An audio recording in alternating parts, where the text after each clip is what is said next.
going on? How's everybody doing? Tired, man.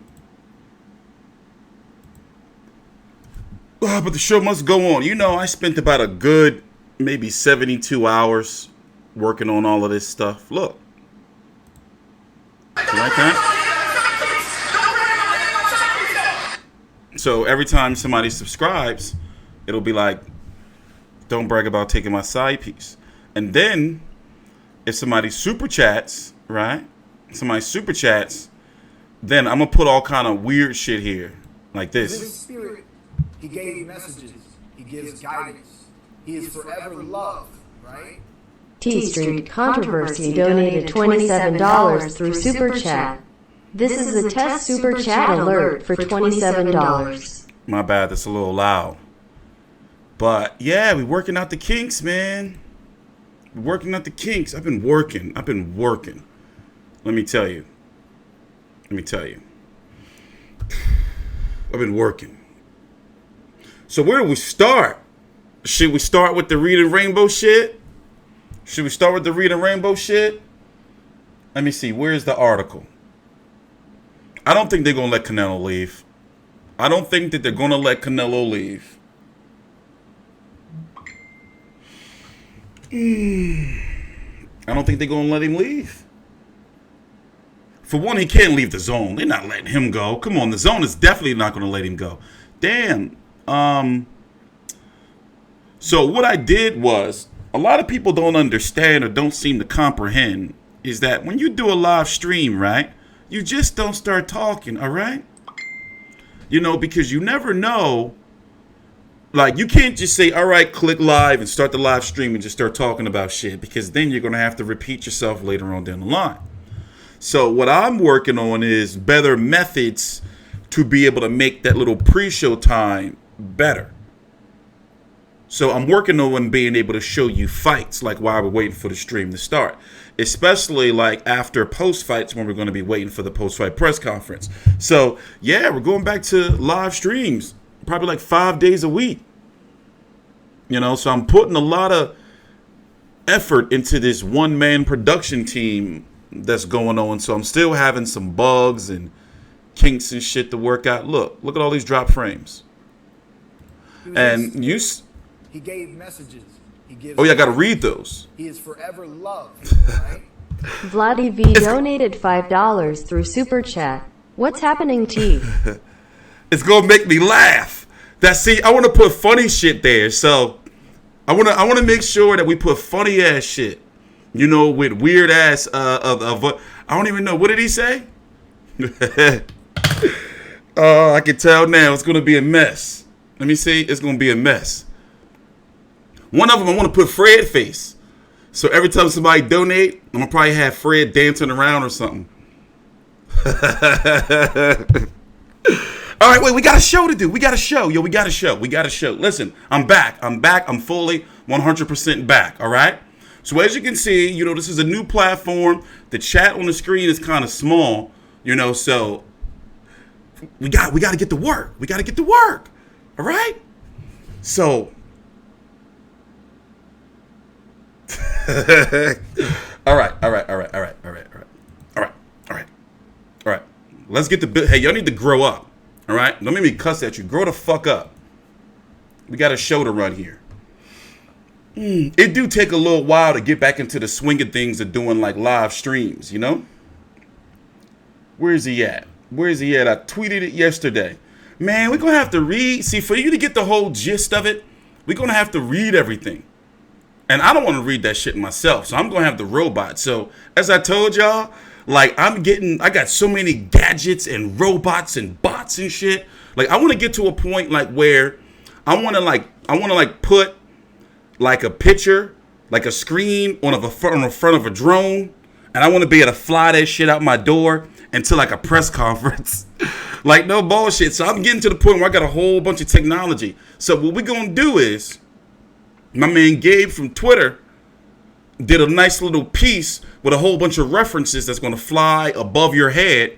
But it's some good information and intel about Canelo wanting out of Golden Boy. Or at least What did they say? Throwing that first stone or whatever. What do you see? Striking first, right? So you gotta bear with me. I was up until like, let me tell you, I don't even know what today is. Today is Tuesday. I've been working on this to try to get back streaming for like 4 days straight, with about intervals of 6 hours of sleep in between. But let's get to work. Let me find this article so we can get it started, because it's kind of crazy.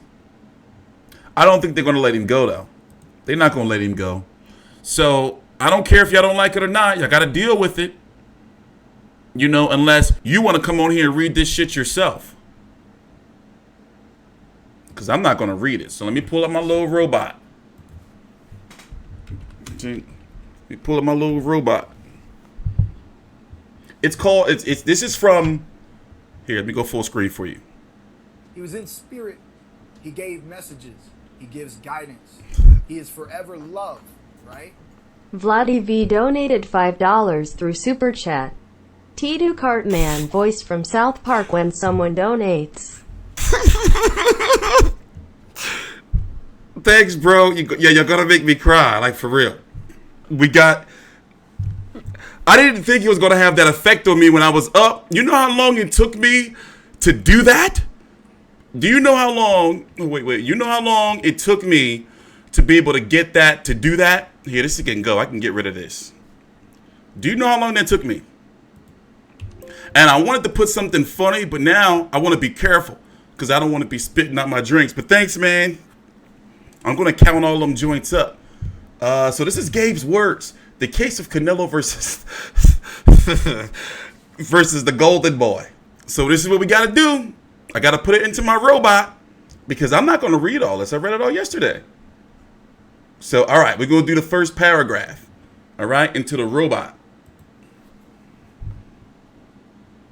I know it's going to be somebody that's going to be bitching. I know it is. They always, somebody going to comment, like, it would have been much more better if you could read it yourself.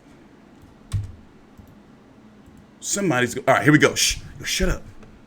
Maybe I should put some, like, a video overlay over it or something. Nah, let's just listen in. Let's just listen in. Canelo Alvarez is unhappy with his promotional outfit and its semi-leader, figurehead, Otto.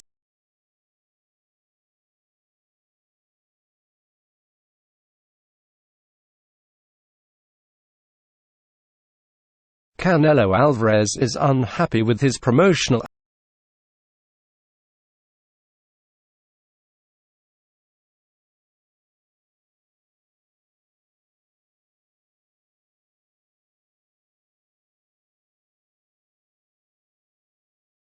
Canelo Alvarez is unhappy with his promotional outfit and its... Yo, you're gonna make me laugh. Who subscribed? Love, right?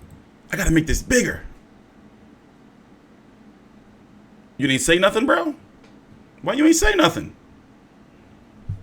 Thanks, Rashish. Canelo Alvarez is unhappy with his promotional outfit and its semi-leader, figurehead, Oscar de la Hoya. That much you can read any...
He was in spirit.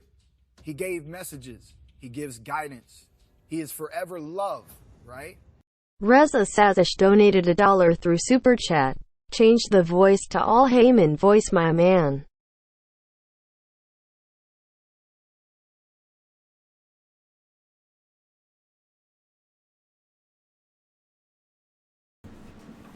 We're still working out the kinks. All right. All right. This is a test stream. This is a test stream. We're still working out the kinks. We're still working out the kinks. But now I think I got it. So we're going to have a good show. I got it. We're going to have a good show. All right. I got it now. I got it now. I got it now. All right. I got it. All right. Canelo Alvarez is unhappy with his promotional outfit and its semi-leader figurehead Oscar De La Hoya. That much you read anywhere. We already knew that they were having beef. All right. But here are some reasons, all of which I shared with Golden Boy seeking his versions of events, and none of which was rebuted. Meaning Gabe, the writer of this article, contacted Golden Boy, and they didn't say nothing to him. They didn't say, like, nah, ain't none of this shit is going on. Canelo told Oscar during negotiations last year not to promise the DAZN the third fight with Golovkin, not because Canelo feared the fight, but because he felt he won the second fight in straightforward fashion, and he sincerely disliked the idea of helping Golovkin out financially. You know, the blood is bad. It's bad blood. Bad blood. You know, yet Oscar promised the DAZN a third Canelo GGG go around anyway, which has hurt a bunch of people. It led to the DAZN signing Golovkin by guaranteeing him a shot at Canelo they cannot deliver presently. The DAZN is in breach of the Golovkin contract as a result. And Golovkin's lawyers have now sent the DAZN a letter about the violation demanding a title fight, so their guy has a belt to dangle before Canelo in 2020. The Sergey Derevyanchenko fight. The mic is not off. Shut up. We got to get there, guys. All right? We're here. All right? Because I got to edit all this up, and then we got to start doing streams 5 days a week. You know? Got a show coming out. I need your help. So let's make it through this. You know? The DAZN C-suite definitely wants for the box. Okay, so here's where he starts throwing all these references out there that we're not even going to get into. But the point of the article, and basically, is that here's the thing. Let's start here. Canelo is also upset Oscar receives his own perks as a part of Canelo's $350 million DAZN contract. Part of the paycheck Canelo generates is used to compensate other fighters on Golden Boy card. Canelo can't see why that money shouldn't go to development of his own business. Like a promotional company for, like, yeah, where is Canelo Promotions? You know? After all, nobody has made money for Golden Boy, but nobody has made money for Golden Boy, been a boxer in the black instead of red, besides Canelo for years. Canelo has secured the services of an independent lawyer either to renegotiate his Golden Boy deal or to ensure it's properly enforced, to cut a deal in which Canelo buys out the remainder of his contract. So it seems as though he wants out. Right? Seems as though he went out. The lawyer might wind up doing all three in that order. Someone ballparked a buyout figure. We don't know where he's getting this stuff from, but he wouldn't write this if he didn't have any sources. The lawyer might wind up doing all three in that order. Someone ballparked the buyout figure to me of 20 to 30 million, but only if Canelo lawyer can show Golden Boy has been acting in bad faith or not living up to its side of the deal. And the figures obviously could vary greatly based on fight outcomes. Canelo wants out. He wants out. And at this point in time in his career, you know how it gets for, you know, in this generation, a fighter get big enough, you don't really need a promoter anymore, really. You know, really after a while, when you start generating that type of money.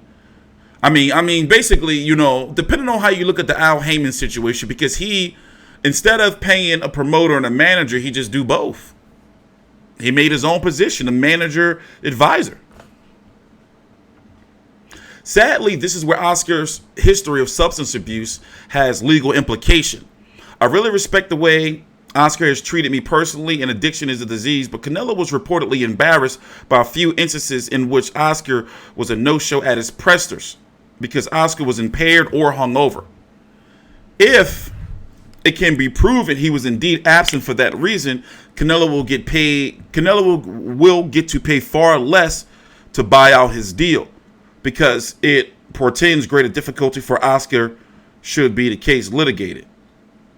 Basically, what that means is, like, if Canelo can prove, like, yo, listen, like, it's not a situation of, like, not just financial.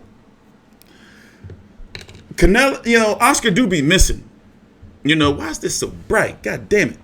Oscar do be missing from a lot of stuff, and you be thinking like, wait a minute, like, you know, I don't even remember if he was at the at Canelo Jacobs fight. He gave messages. He gives. I got to make that bigger. He is forever loved, right? Jason Elliott donated $5 through Super Chat. After hearing you read that, I need you to K that reading Rainbow intro, bruh. I don't know. I got to be careful with what I add to that text, because what's going to happen is I'm going to be cracking up and it's going to distract me from my work. Yeah. So, no, I don't know. You know what I want to put? Like, I want to get a more detailed Brazil getting knocked out. See, I'm off track already. See, I want one when he's like, you know, like laying down there and the camera circling over him and shit. But anyway, I mean, you should be embarrassed if you're Canelo. Like, Oscar, you know, Canelo wants out. And how much is it going to cost him to get out? And it looks like, from what we're reading, I don't know. You know, we're not lawyers. You know, we don't know what's really going on behind the scenes, like in regards to, are they talking? And then it didn't look good for Canelo to throw Roberto Diaz, the matchmaker of Golden Boy, under the bus on Twitter. Basically, you know, from what I'm reading from the article, is here. Meanwhile, how genuine was Canelo in recent days in accusing Golden Boy matchmaker Robert Diaz of leaving him in the dark about negotiations involving his IBF mandatory challenger Sergey Derevyanchenko. The jury is out, but the last couple of months in Robert Diaz's life have been odd. The Golden Boy matchmakers had to take on more executive tasks, including the act of shooing Sergey with step-aside money so Canelo could face brand name opponent Sergey Kovalev, who didn't receive a satisfactory offer from Golden Boy until a day after the deadline for him to withdraw from his August 24th bout. It has been a lot of shit going on. Hold on. According to one source, Golden Boy ignored all calls and emails from the IBF and from Sergey's representatives for more than 2 whole months, and only got back in touch just before an IBF mandated deadline in order to ask for the deadline to be pushed off, which it was. Had Diaz picked up the phone, perhaps the step-aside fees would have been accepted and the IBF belt retained. So basically, you know, if this is true, yeah, it's like, you know, somebody not doing their paperwork. It's like, how do you let something like that happen? You know, I understand what the fuck. Strawberry smoothie, it's the seeds. The little seeds.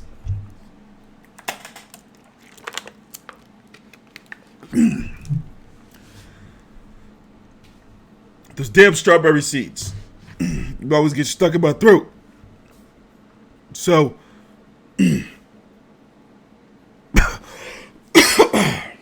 this fucking shit right here too, man, for the tubes. Pause. 1 minute. 1 minute, let me go hack my brains out. Let me go cough real quick. I'll be right back. 1 minute.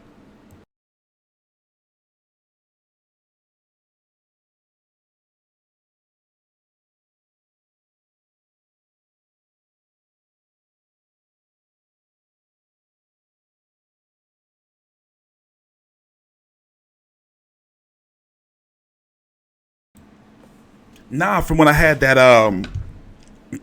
I'm still having those lingering effects from that damn coma, man. That shit still be haunting me. It's crazy. Sometimes I'll be like, yo, I was in a coma for 3 weeks. Like, what the fuck? That was some weird ass shit, man. No, what happened was it's going no homo, you know, pause, but my throat is not the same anymore because it's like I had a trait, you know, when they had to like put the breathing tube down my throat and all that, so it's not the same. Where shit always be getting stuck in there. That just sounds pause. Hell no, I'm cool. All right, we back. All right, we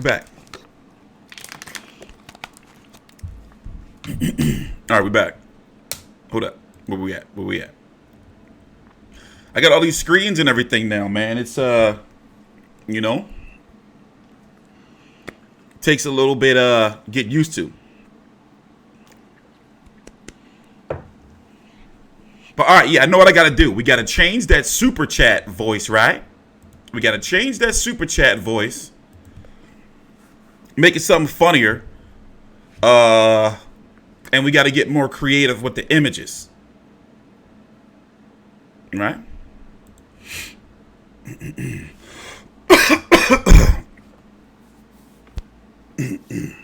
No, I don't know what it is. Well, for one, this is a pain in the ass. Okay, so what I've got from this is like, you know, that title situation, it seems as though the IBF would have been lenient. But if this is true, Robert Diaz didn't do the paperwork right. Or he just was like, well, it's Canelo. We're going to keep pushing him off. They're going to do whatever Canelo say. So, yeah, you got to be, you know, like pissed if you're Canelo because, you know, for one, he had to take like all that shit from being like labeled the franchise champion. Then now, you know, he had to lose his IBF title. And then the DAZN is just in a whole bunch of shit, but that's not their fault. How is it the DAZN fault that Oscar, right, Golden Boy, promised the DAZN, okay, yeah, sign, no worry, and we'll, you know, like the Canelo fight to happen. I mean, the third Golovkin fight to happen. And then the DAZN goes to Golovkin and say, hey, yeah, Golden Boy already told us it's going to happen, so come on over, we're going to sign you to all this money. You know? For example, you have Oscar De La Hoya here. I can pull one of these interviews up. De La... Where's it at? Hoya... T... Wait, De La Hoya... You know, we've seen all these interviews of Oscar talking all this shit about, like, you know, like once they signed that contract, right? Once they signed that contract, they didn't have no say anymore. It's not a time of the pay-per-view era. Like, it's not that time anymore. Like, look, remember, like when I first started seeing these interviews, from what I know about sports and business or whatever you want to say, I thought to myself, like, well, wait a minute. They, like, there's no pay-per-view in this. Like, they don't have any leverage. They don't have any leverage, you know, when you're getting guaranteed money. Last one real quick. Triple G wants to do the trilogy fight. Canelo. Yeah. He wants to get through Steve Royals first, and then he thinks he's going to win. Yeah. What do you feel about that? We'll make him wait. We'll see. We'll make him wait. Yeah, we'll make him wait. He's the B fighter now. So Canelo's the A fighter. So I have a meeting with him in Mexico next week. So we'll see. If it happens, what do you think he'll give him? You think he'll get the win, or you think? I think Canelo will knock him out. You think he'll knock him out? That wasn't the first. Like, remember he was doing all these interviews, like, well, you know, like, we don't have to. He's going to have to wait for us. And I'm thinking, the DAZN is a startup app, right? It's a startup service. What's the biggest, like, you know, the biggest fight that they had the opportunity to make or have the opportunity to make is Canelo. You know, I'm talking about, obviously, Joshua versus Ruiz now, too. But Canelo versus Golovkin 3 to bring in subscribers. So you got to think, like, we got to isolate it. You can't blame them, right? Who do you blame in this situation? It's really only one person you can blame, and it's him, Oscar De La Hoya. You know, on that side, because you're supposed to sit down, like, if it's, like, okay, when it came to the contract from the DAZN for all that money, right? Does it say in that contract that Canelo, when you see him, it's a photo on online. You know, I can pull it up, but I really don't feel like it. Where you see Oscar De La Hoya, Eric Gomez, Canelo, and they're signing a contract. In that contract, is Golovkin's name in there? Or when Oscar De La Hoya met with John Skipper, the chairman of the DAZN, and Twilight, the Twilight, Jim Murkowski, Twilight, was Canelo in that meeting? And then Golovkin's name had to come up, right? Like something like how did Canelo get this money and not know like that he was gonna have to fight Golovkin? It doesn't make any sense. You know? So it's weird. But in regards to Canelo losing his IBF title, I support the IBF. You know, one thing I love about the IBF is they make sure that you get, if you're a mandatory, you get your title shot, unless there's some valid exemption or you're a unified champion, like Ada Ruiz's situation. They acknowledge that the WBO got to get their shot first. They acknowledge, like, listen, in 2020, you know, after Joshua Ruiz 2, it is WBO next, Alexander Usyk, and then the IBF title at heavyweight is going to have to be defended in the summer of 2020 or no later than the fall.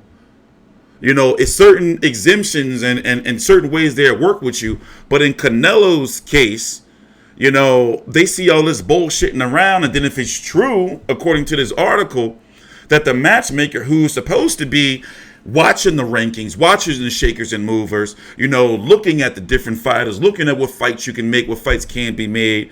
But not only that, keeping track of the fighters' titles and the rules and the deadlines. You know, like for Canelo to be made the franchise champion was stress off the back of a guy like Robert Diaz. Because then he don't got to worry about, oh shit, Charlo too, like shit, you know? So all of it is just weird, and it is true. Oscar's been having like a lot of issues over the years. You know, partying too much. Luckily, you know, we don't see that. You know, or feel. I don't feel that it's nowhere near as bad as it used to be. Or maybe he got, you know, you know, more secretive with it. But it's not a good look. Like, over the last couple of years, especially, it's not like, put it this way, it's like when you get a new job, right? And then you start calling out, you know, for like bullshit during the fucking first 90 days. You know, they like, what the fuck? You know, so it's like you get that new deal, Oscar, you're not showing up to events, you're not showing the pressers and shit. You're supposed to be everywhere. You just got all that money. And then the zone just gave you, your company, more money to put on other fights. And don't get me wrong, I've been liking those, I'm going to be at the Cole Frampton fight. Well, he's not fighting this week. We're going to talk about that later on in the video. We got to get on track. I got to get a timer to show how long we've been live because I got to edit all that stuff out. So once again, for people who don't understand, let me just put this disclaimer out here. When you do a live stream, you just don't start talking. You see what I'm saying? So half an hour is overkill. I want 15 to 20 minutes of like, you know, like making sure everybody know, get here. And then after that 20-minute mark, I'm starting. But afterwards, I edit all that stuff out. You know, because if I just say, okay, click live and then just start talking, I'm going to be repeating myself later on, you know, in the video. So I like to wait for, you know, and then move from there. But we are going to be streaming on Mondays from 12 to 2 every Monday. And select, well, all major fights. We're going to be here live once again on the late night show. At the most, I will do 2.5 hours. I don't want to do no more than 2 hours. So let's say, for example, you know how when a fight ends, you got to wait for the post-fight press conference, which usually starts somewhere between an hour to sometimes 2 hours after the fight. You see what I'm saying? So we're going back to that. And you know, thank you to the powers that be. We're in a situation right now where I'm the only YouTube channel that can bring you post-fight highlights. So we have the, you know, the go-ahead and now the technology to give you full post-fight shows where we can break down knockouts, controversial stoppages, all that shit in fucking slow motion. Fight View 360, T Street Controversy Live. Also, did this Teespring store open up down below? Do you see the store down below in the description box yet? Yeah, we got 2 stores now. So yeah, I have been working, and now I got a whole bunch of time on my hands until November. So we're going to be streaming a lot. So when it comes to major press conferences, we're streaming them all. You know, weigh-ins, we're streaming them all. You know? So, all right. And also, so remember, this is a new, it took me about 5 straight days, I don't remember, to build all of this from scratch. This is not the same program I was using before. It's much more cleaner. It flows more smoother. You know, a lot more features. Like, for example, once again, I got to make sure that. He gave messages. See? He gives guidance. He is forever See, it's too loved, small. right? Dan Chigwada donated £2 through Super Chat. Keep up the good work, T. That's what's up. See, I gotta that's what I was about to say. I gotta fix that up, make that, you know, like, it's too small. All right? And then fix the voice. I don't know what voice I'm gonna give it. But yeah, we've been working on all this, man. Oh. You know, also I got like a bunch of bots where like y'all be able to like use like points for the channel and like to gamble. Not real money. But yeah. So where did we leave off? What were we doing? Oh, that makes you wonder, right? I mean, Canelo's got to fight. He can't just like not fight. Is it Andrade? Andrade's been kind of quiet. You know, that's the rumor. They in negotiation. He's been playing fucking duck, duck, goose. You know, I understand, you know, that he doesn't want to fight Golovkin right away. You know, but it seems as though he just doesn't want to fight Golovkin again at all. And that's a bad look. You know? He wants to be done with it. And right now, he doesn't have like that type of Mayweather power where people are going to be. But then again, he didn't dominate. He can't just say, in my opinion, he can't just say, you know, I'm not going to fight him again, especially if he gets another belt. You know? Golovkin's not getting any younger. He's got to come back soon. I expect for October, November, and December to be busy. I wouldn't be surprised if we get fights the week of New Year. I wouldn't be surprised. Because August is kind of, you know, and then remember, these channels, streaming services, they got contracts. They got dates to fill.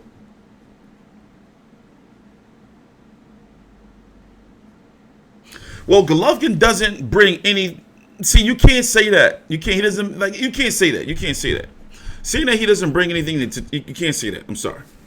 You know, fans still want to see that fight. The fight still has buzz, especially if you're going to be getting it for $10 or $20, whatever the zone is charging right now. You know, I'm sorry. I can't agree with that. You know, so what is next? We got to talk about my man Anthony Joshua. Where's that Sky Sports interview? Where's that Sky Sports interview? I'm interested in what Billy Joe Saunders is going to do. I forgot. We got to add that. We got to talk about that later on. I guess we should talk about that now. You know, he can, you know, Billy Joe Saunders, he's a very, like, he's a hot target right now. You know, you can do a lot with him.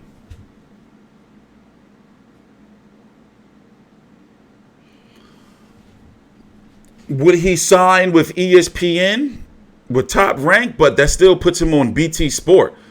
I think that he wants Sky Sports. I think that he's going to end up with Eddie Hearn in the zone. That's what I think. Unless Al Haymon pull a power move and say, listen, I'm going to give you, Billy Joe Saunders, the PBC on ITV. What if ITV and Al Haymon come up with a whole bunch of money and get Billy Joe Saunders? Start putting him over there on ITV pay-per-view. What would they say? You know, if he's at 168, the Colin Smith fight is a big fight. But Al Haymon got Caleb playing over there. He can offer him American exposure. You know, I'm not saying. I'm just saying. I'm just saying. I think he'll go Eddie Hearn. You know, get that Sky Sports. But at 168, he can get, you know,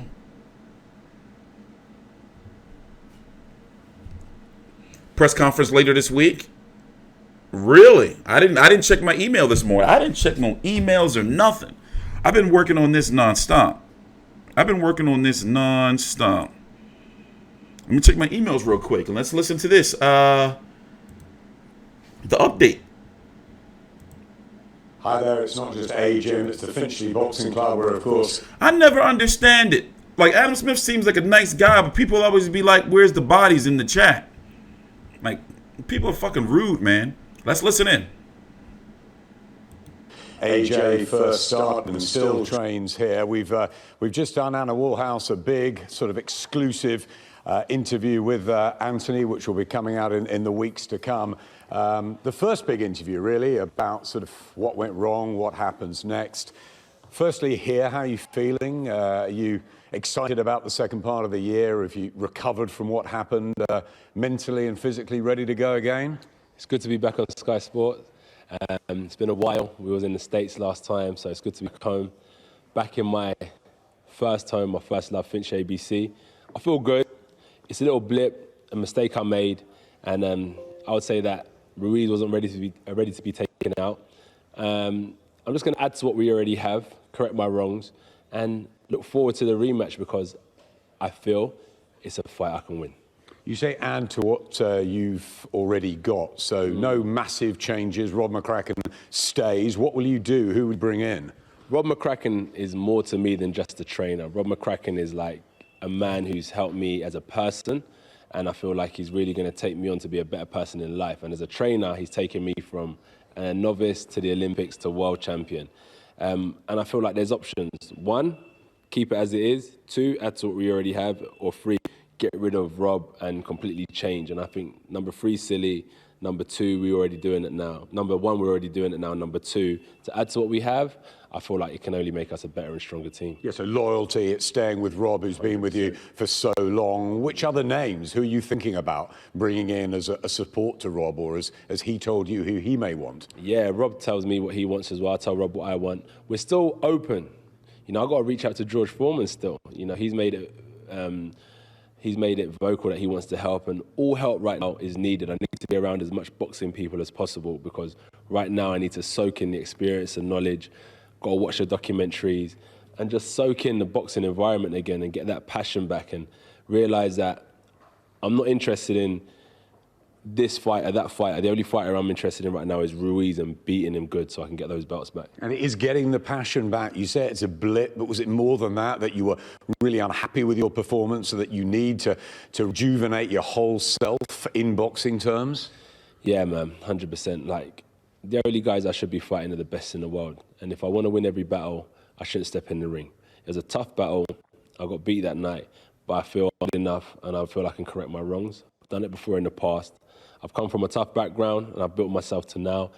Ruiz beating me isn't near as anything as difficult to what I've been through. So I know it's a challenge I can overcome and I know it's one I can win and I can't wait for that rematch. Did you question how good you are, how 100%. Good you... Did you? Yeah, after I lost, I said, man, am I good enough? But then I asked myself, if I lack in skill, I'm going to build up my fitness. If I lack in fit, I'm going to build up my skill. So where I am not so good in, I'm going to add in different aspects. And that way I can become a full 360 fighter. Because at the minute, you know, I can just run through fighters, boom, hooks, or right hands, and they go down.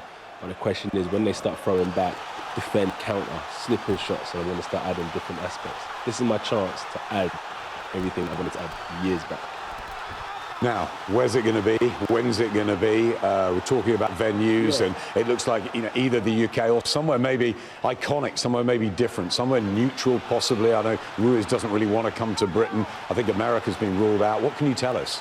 Ruiz, you know, I see he's been doing a lot of talking about what he wants, but he don't call the shots in that sense. You know, it's a team effort, but it's fine. I don't mind fighting in America. I've done it before, and I'd love to fight here because I had no reason to go in the first place. I went there off my own back. So for the rematch now, I would love it to be in Cardiff. However, it's going to be on neutral grounds. Ruiz.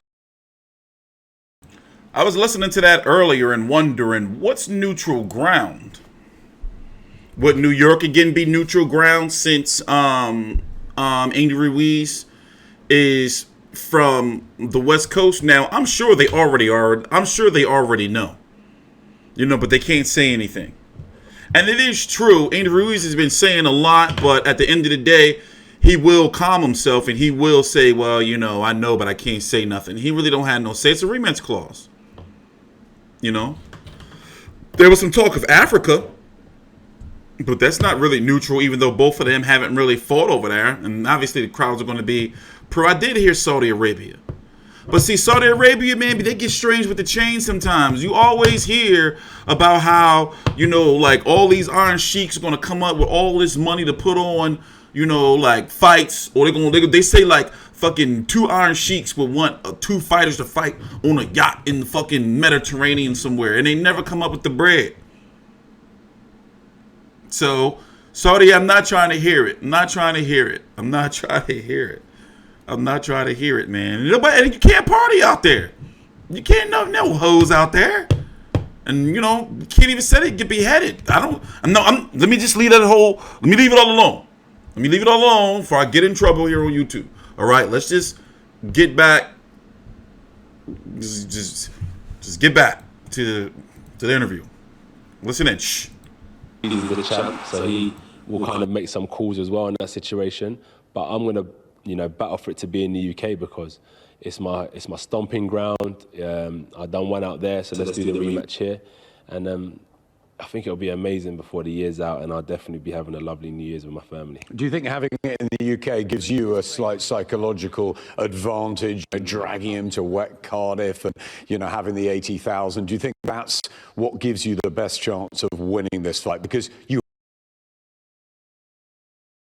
Adam ain't slick. You hear him? Yo, Adam, you ain't slick. Stomping ground. I've done one out there, so let's do the rematch. You hear Adam? And I think it'll be amazing before the year's out, and I'll definitely be having a lovely New Year's with my family. Do you think having it in the UK gives you a slight psychological advantage, dragging him to wet Cardiff and, you know, having the 80,000? Do you think that's what gives you the best chance of winning this fight? Because you have to win it, don't you? To win it. You've got 2 ends of it. There's one, I'd fight in Tijuana and Ruiz's uncle could be the referee and I still whip him. Do you know what I mean? It don't matter to me where it is. There's that aspect. But then there's the other aspect of the British fans that have been riding with me from day one want to see me get them belts back. And I'll never forget in the Olympics when I walked out, I tried to block out the energy in that room. And it was the worst thing because I'm fighting a battle that I couldn't win. So walking out in Cardiff in front of 70, 80, 90,000 people screaming and rooting for you to win, that type of energy that goes through your body is unstoppable. And I think that could give me that little bit of edge I need to win those belts. When's the decision due? You know what I've done, Adam? I've taken a step back from the business. So the decisions are due when the decisions are due, and I leave that to the decision makers. What I need to focus on now is my training. So I know there's a rematch. I know it's going to be this year. Wherever it is will be on neutral grounds. I want Ruiz to have a say. He's a champ. I want to fight here. He wants to fight elsewhere. We'll fight on neutral grounds, no problem. But what it is for me is that I'm just focusing solely on beating Ruiz. I'm not interested in when it has to be made. As I said, it can be in Tijuana. I don't mind where it is. Could be here in Finchley. I don't have a problem. I just want to focus on getting those belts back.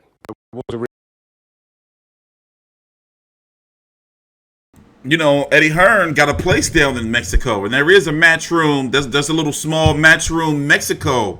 You know, it can happen. You know, it can happen. Be a nice little vacation retreat for you guys over in the UK. You know, also it get the Dillian Whyte situation that gives Andy Ruiz side, you know, more shit to bark about. Like, oh, we're not going over there. Y'all might try to taint our shit. We ain't taking that UKAD shit. Y'all shit is all fucked up. But either way, the fight's big, man. You know, and it's a shame that people were like severely underestimating Andy Ruiz before the fight because he's fat.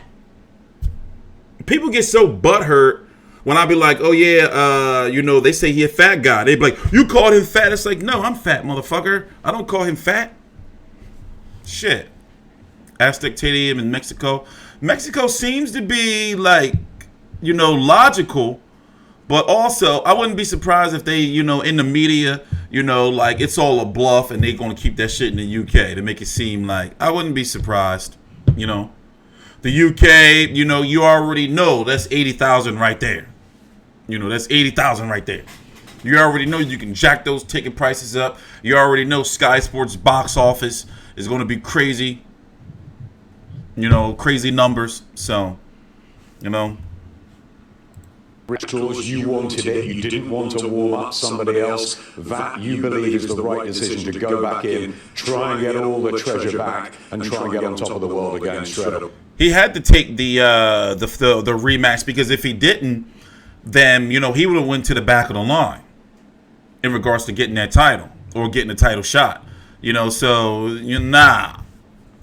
100%. And anyone who tells me different, they ain't cut from the same cloth as me. They ain't true warriors. Anyone who's like, oh, you should go and have a warm-up fight. Who's my warm-up fight going to be? Usyk, Ortiz, Dillian Whyte. These are the top-level boxers, and I've got the chance to fight for the heavyweight championship right in front of me. I don't fight, you know, B-class heavyweights. I'm fighting the best in the world. So I'm going straight for them titles, and that's the guy I want, Ruiz. He's got what I want, the titles. So let's get it on. Throughout your whole career, we've had so many terrific stories. Now, how important is this fight in your gut, in your mind? You know, when you sleep at night, is this the most important now? It's a fight I know I can win, and that's what makes it important, because I know I can win. What makes it even more important is how I prepare for this fight, and that's why when I looked at my options of what we need to do as a team is whether we keep it the same, add to what we have, or got rid of it. I feel like option 2 was the best, because I'm only a product of what I'm taught in the gym, and I want to add to what I have. So when I go to fight Ruiz in the rematch, he's going to assume that that was the best Anthony Joshua in the ring, and I think that I fought the best Ruiz in the ring that night. But when I come for that rematch, he's going to be dealing with a completely different beast. But he's beaten you.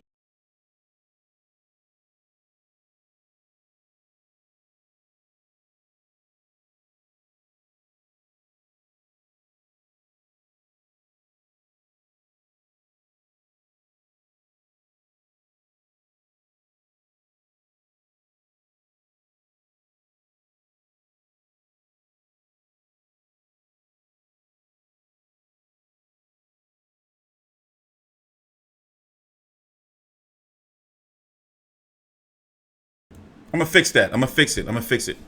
What I was saying was, I'm gonna fix it. I'm gonna fix it. What I was saying was,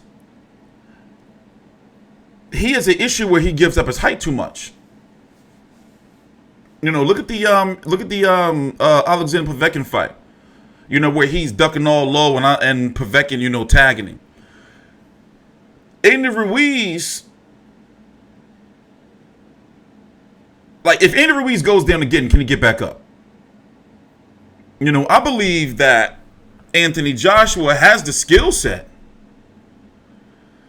But, you know, like, Andy Ruiz been living a life, bought a new mansion, and, you know, like, rematches, you know, especially if you get knocked out in the first one, history don't usually look good for you in the second one.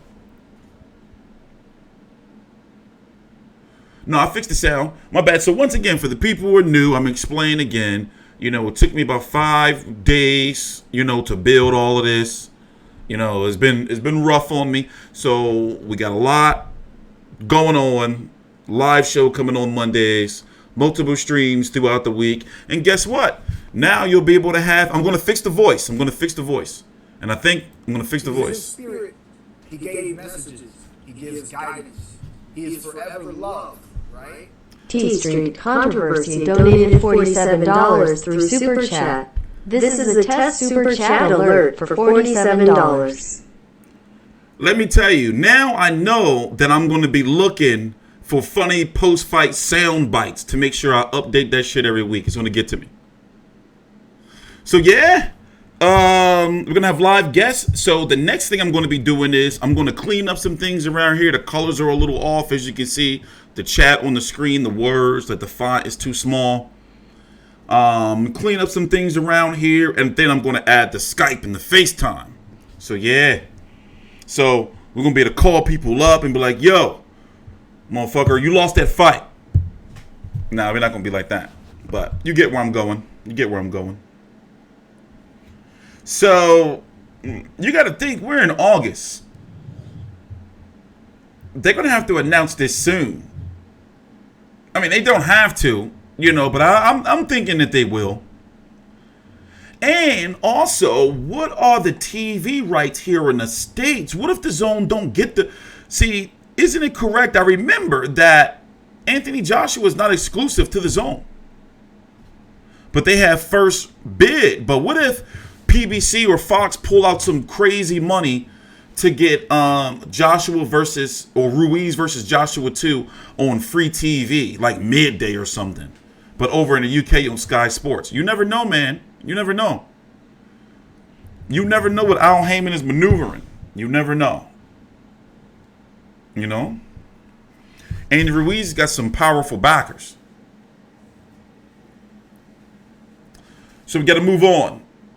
Is the Mansion Wise purchase? That was a quick. Oh yeah, people. I was looking. That's not. Listen, that's not my place, man. That's not my place. You know, that's not my place. People like, yeah, it was the mansion. That's not my place. I was looking. I was like, But at the same time, he made a whole bunch of fucking money. He got a whole bunch of sponsors now, and no telling what Al Haymon gave him. Remember, he got Al Haymon behind him. You know, so no telling. You know, but I'm happy for him overall. Like, even when I watch his videos, they'd be like, man, good for fucking you, man. Because people were really disrespectful. Boxing fans, disrespectful. You want to, he could beat you again. That's the thing, and that's Hold up. You ain't going to be getting me, Sky Sports. what makes the rematch so important. Compelling, isn't it, this sport? We love it. You know what? Me and Anna were talking earlier, and we're just saying, like, from winning the British title to the World Championships to unifying twice and stuff, it's just been so many defining moments. Even losing in MSG was a defining moment, and we're about to put it right before this year out, and it's going to be a hell of a year. Venue and a date coming soon, and it be back up to Sheffield, back with Rob McCracken, and business, but really important business this time. 100%. As I said, I want to be the fittest man in the ring, the most skillful, and the hungriest man in that ring. And I feel like with those three elements combined, I should walk out victorious. Anthony, great to see you. Fantastic. Looking in great shape already, actually. Training camp, I'm sure, will start very soon. So a venue and a date will be confirmed. Well, Eddie, first of all, something shady is going on with the with the Dillian Whyte situation. But I mean, I don't know. I don't want to say shady, but it's like,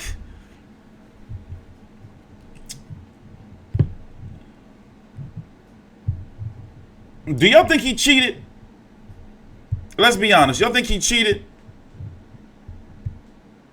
Like, why is all this taking so long? Why is everybody so quiet? And he has not said anything about, like, not being a cheat. It's all weird. This has become bigger than the Joshua Big Baby Miller scandal.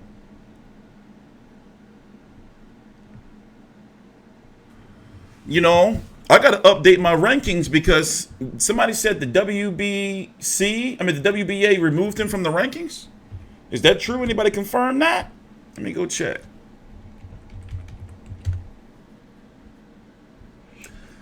It's just all not right. It's just all not right. We got to wait for that B sample, though. But he passed VADA. Now, you do know that fighters like VADA is not bulletproof, right? Now, I'm not saying any of this shit. You know, I want to believe that Dillian Whyte, like, I'm like that. Even when it came to Povetkin and all of them, I be following that shit.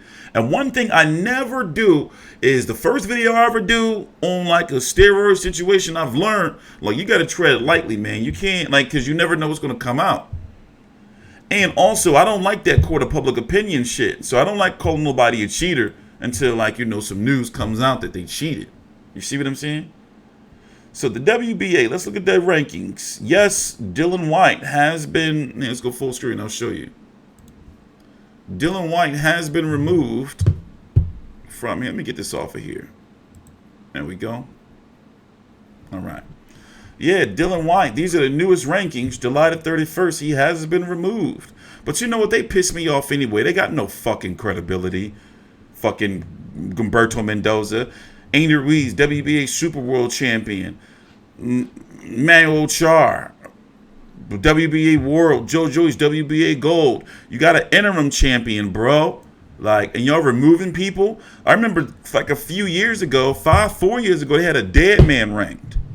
And poor old Fezoquendo, don't you know he has to always be ranked? And he can, don't you know, this motherfucker, well, it's not his fault. Fezoquendo, if you're watching, you're not a motherfucker.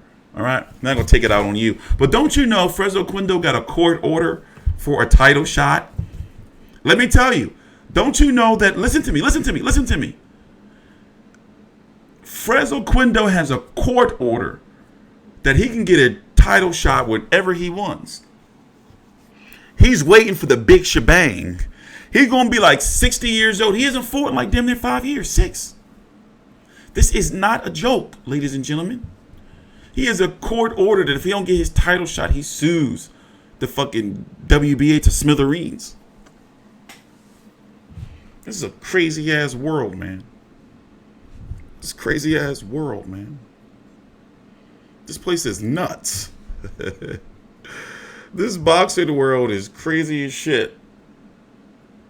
However, you know, I don't think that Eddie Hearn,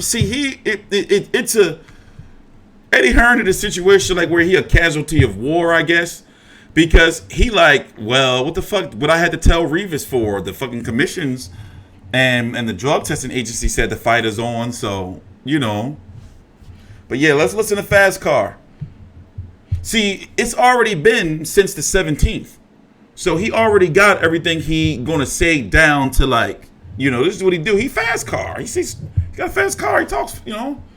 Let's address the situation with Dillian Whyte in terms of the latest news in that the WBC have suspended him temporarily as interim champion. What are your thoughts on that? A strange move, really. I mean, firstly, the WBC follow VADA, effectively in their codes, of which Dillian Whyte paid, I think, $30,000 to be fully VADA tested for that fight and passed every test.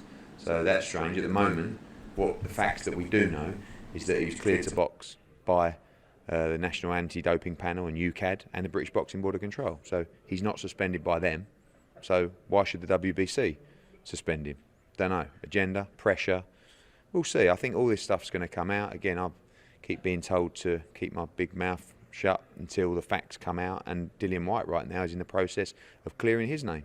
So Dillian Whyte could fight Saturday if he wanted to. I mean, he's not suspended. He's cleared to box. But the WBC obviously think differently. It took 600 days for him to become mandatory. It was a big struggle. So they moved very fast to make sure that he's suspended without actually getting any facts other than some facts written in online stories. Does it surprise you from the WBC when you consider some of the things that they've done in the past? They've hardly been a model of consistency at times, have they? No. T-Street Controversy donated $79 through Super Chat. This is a test Super Chat alert for $79. To make sure that his name is cleared. Like I said, right now, he's not suspended by anyone. Not UKAD, not the British Boxing Board of Control. He's clear to fight, and he was clear to fight when he took part in the bout with Oscar Rivas. So why he should be suspended by the WBC without any information is beyond me. But, you know, you are quite right. You know, he was treated unfairly by them for many years, and I don't know. Agendas, I don't know. But, you know, it's a bad situation all round. And like I said, Dillian Whyte and his team will be working to what he has to do now, clear his name and make sure he convinces everybody who thinks he's guilty that he's not. And, you know, we live in a... What can he do to convince anybody, anything? You know that court of public opinion is a motherfucker, man. What can he do? What can Dillian Whyte do? What can he do? You know, like, unless he show that, like, some secret camera footage of somebody fucking tainting some shit, I don't know, it's rough. It's rough. But see, I believe, you know, in science and shit. You know, I believe in science and shit. And also, isn't it true that they have that B sample by now? I mean, come on. I do believe the people have a right to know. Damn. It's crazy. That glove situation was shady too. You know, it's a mess. And, you know, it's going to be made more difficult for him to get a title shot. Like, he's been, basically, even if he is cleared or whatever, he's been sent to the back of the line. Let's talk about that back of the line, by the way, before we cut to the rest of Mr. Eddie Hearn's interview. Fast Car. I'm pissed. I was up all night working, and I stayed off of here. Let me tweet now. I stayed off of social media, and I was like, let me buckle down and really get this, like this work done. And I found out that my man called Frampton is not fighting. Some clown in Philly knocked some shit onto his hand and smashed his hand all up. What type of mess, right? He's still going to be at the fight. I'm going, obviously. But it's like, what the hell, man? I talked to him last week at a function in Philly. So, yeah, let's go look at the rankings real quick. And what I'm going to do is very briefly break down the heavyweight division for you. So you know what fights are happening and what fights, like to look forward to, or anything like that. So as you know, Deontay Wilder is going to be fighting Luis Ortiz in a rematch, likely November the 9th or something like that. It is not confirmed that it's going to be on Showtime. Fox could very well get it. And as you notice, Fox has been really putting a lot of stock into Deontay Wilder in regards to him doing commentary and, in between, fight bits and whatever. Very good chance it can end up on Fox pay-per-view. Because, see, that would be the next Fox pay-per-view. Well, that's a reasonable pay-per-view slot after Spence versus Porter to not be on the same billing cycle. But anyway, Wilder versus Ruiz, Wilder versus Ortiz 2.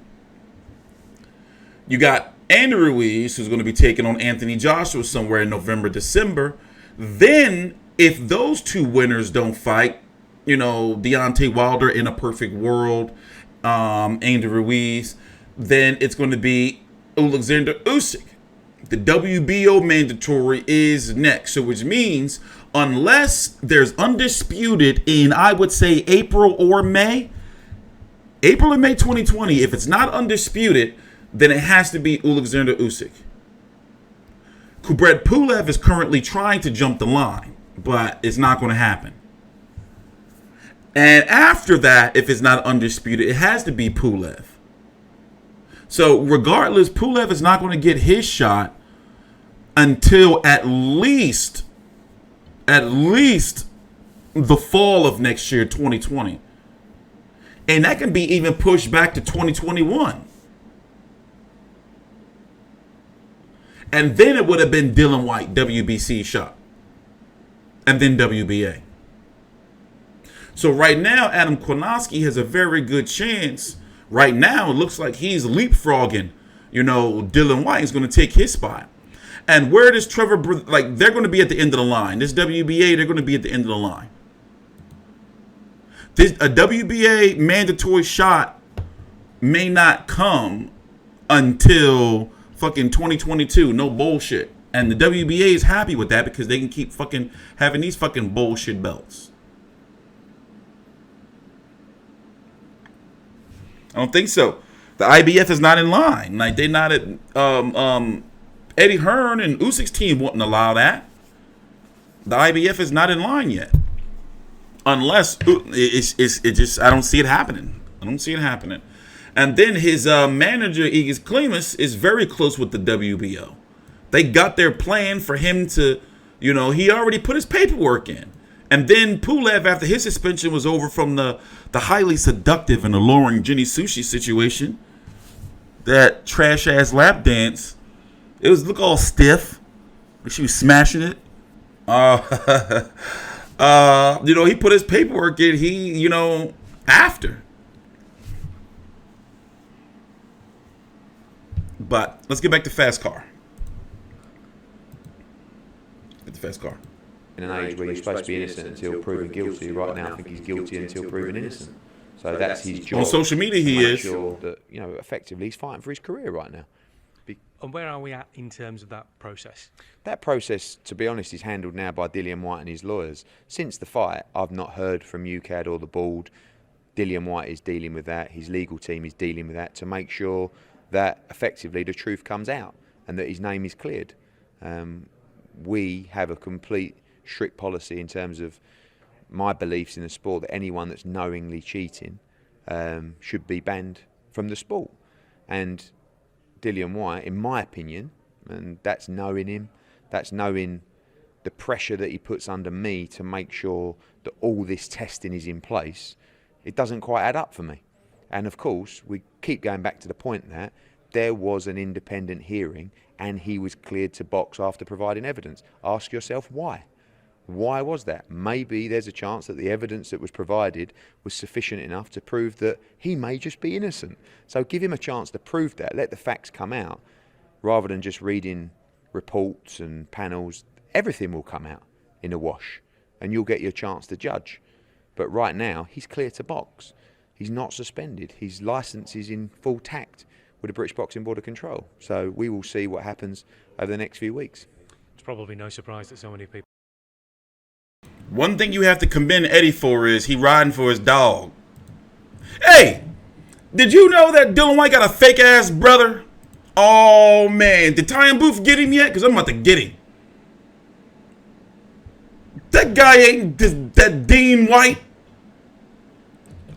You know what? Let me tell you. When I found out, I felt like I was upset.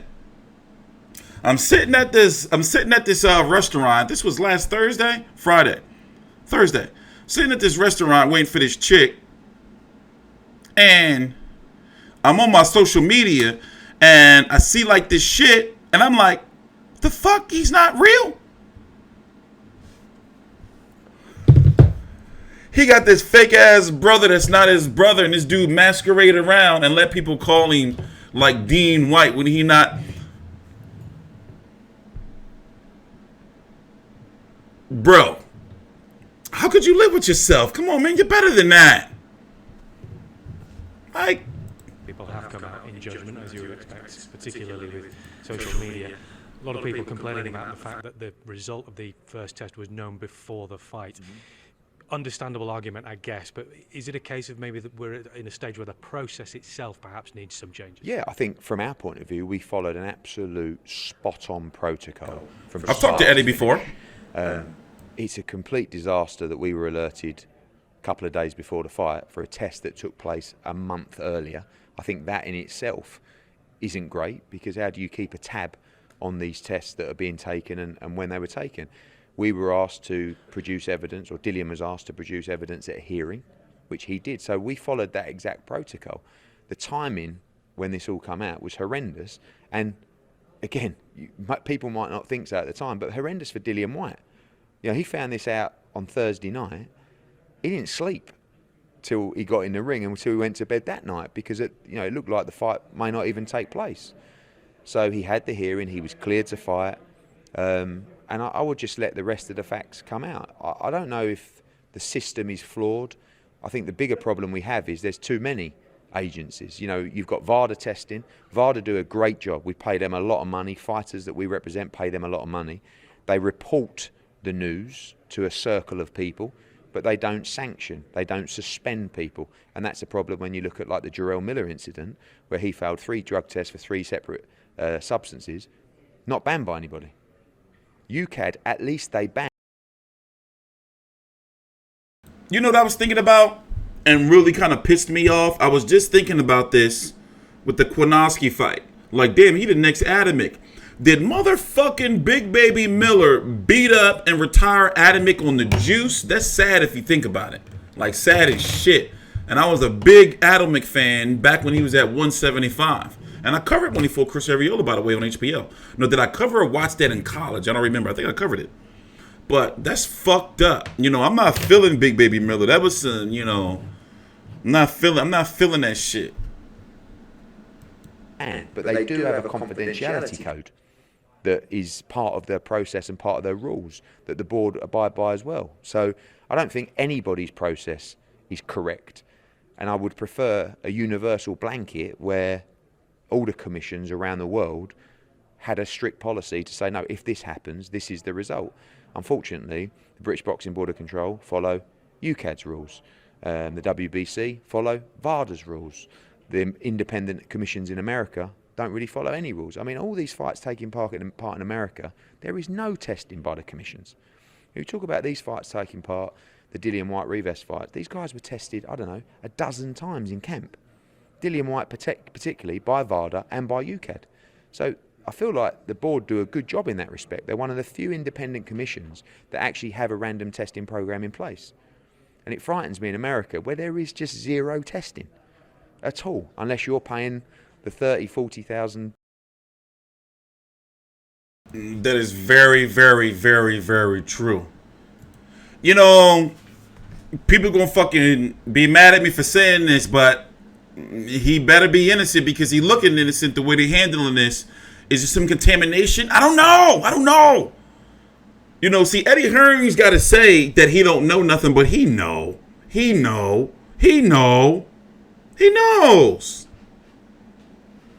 Knowingly take a substance, yeah. Did you think somebody spiked it? Somebody spiked some shit? A spy? But how do you do some shit like that?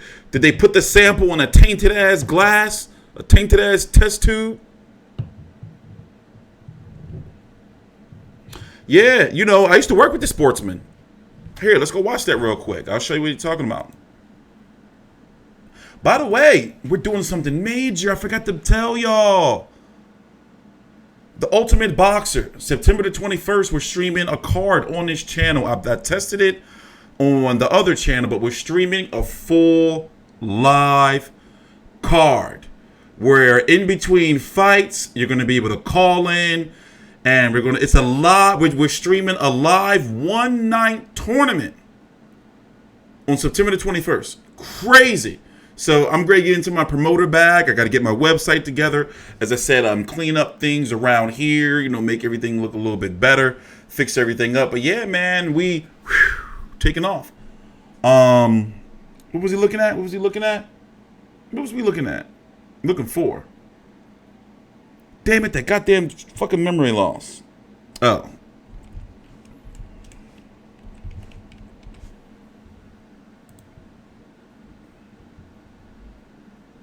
Let's see.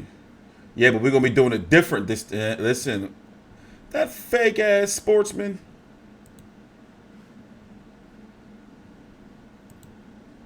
So yeah, let's talk about that hot mic situation. Here we go. Pay attention. Tell me what you think.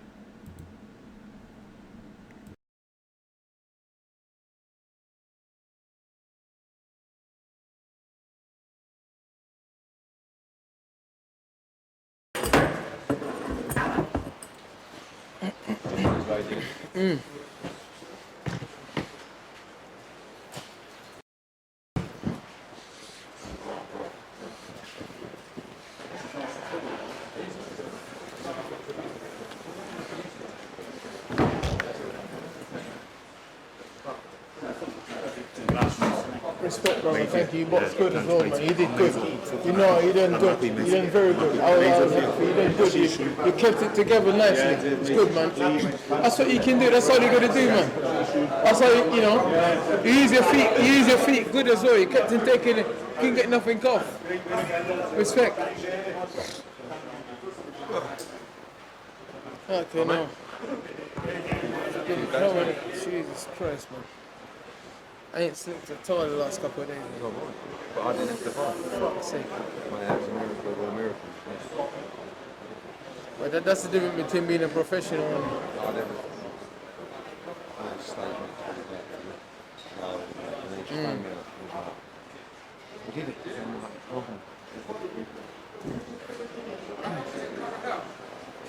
I need to keep my hair for a reason. Yeah.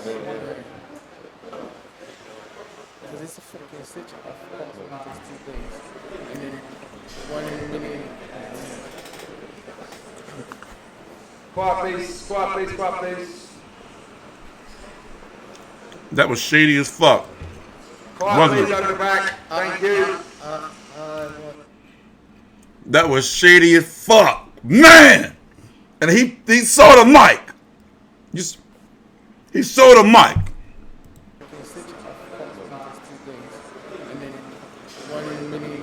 Look. You say like, ho. Especially that big ass ESPN one right there. Damn.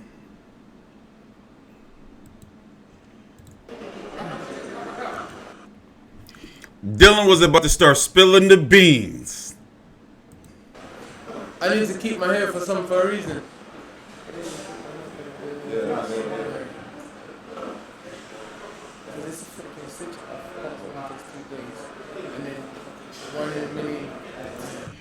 You know? And he was clearly, you know, like not himself during fight week. You know, he wasn't like his normal energetic self. You know, we already know why now.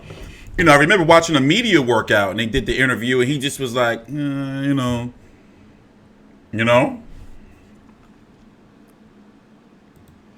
I can't wait to see what they come up with, though. I can't wait to see what they come up with. Oh, man. My man Ty and Booth did a new video. We can't watch the video, but let's go give a little sneak peek. A little 30-second snippet. Oh, man. Is it good? Sometimes I be want to reach out to give him some help. I know how he can get monetized and get around all this bullshit he going through. Oh, man. People in boxing. It's the wars in the gym. The damage is done in the gym. You know, having wars every day. Getting battered. Getting punched in the head every day in the gym. Like, I didn't really achieve anything in boxing. But I had a good trainer, Brendan Ingle. And he used to just get us like body sparring. You know, every day, just sparring to the body. So we weren't getting battered. You know, we were just body sparring. You know, with like top boxers, you know, world champions. You know, I was body sparring with people like Kell Brook and, you know, people like Tony Bellew is technically better than Usyk Nelson. You know, people like that, just sparring with people like him just to the body. So I wasn't getting battered. So, performance enhancing drugs aren't the reason why people are getting killed in boxing, are they?